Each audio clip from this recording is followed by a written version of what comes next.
नमो विश्वस्वरूपाय विश्वस्थित्यन्तहेतवे विश्वेश्वराय विश्वाय गोविन्दाय नमो नमः।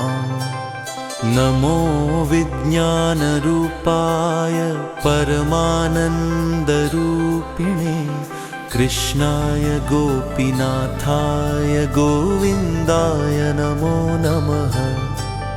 नमः कमलनेत्राय नमः कमलमालिने नमः कमलनाभाय कमलापतये नमः।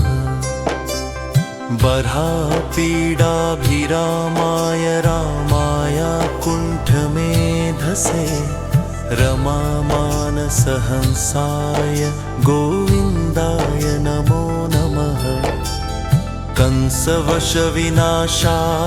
केशीचानुरघातिने कालिन्दिकूललीलाय लोलकुण्डलधारिणे वृषभध्वजवन्द्याय पार्थसारथये नमः। वेणुवादनशीलाय गोपालाय हिमर्दिने वल्लवीवदनाम्भोजमालिने नित्यशालिने नमः। प्रणतपालाय श्रीकृष्णाय नमो नमः।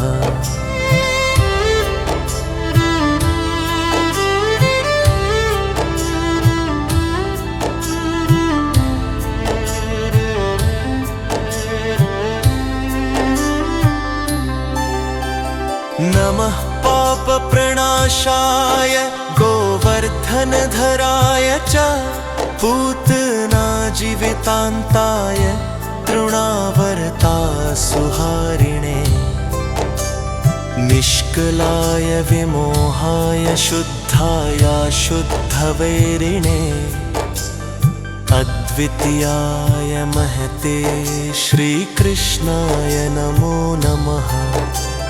प्रसीद परमानन्द प्रसीद परमेश्वर आधिव्याधिभुजङ्गेन दष्ट मामुद्धर प्रभो। श्रीकृष्ण रुक्मिणीकान्त गोपीजनमनोहर संसारसागरे मग्नं मामुद्धर जगद्गुरो। केशव क्लेशहरण नारायण जनार्दन गोविन्द परमानन्द मा समुद्धर माधव।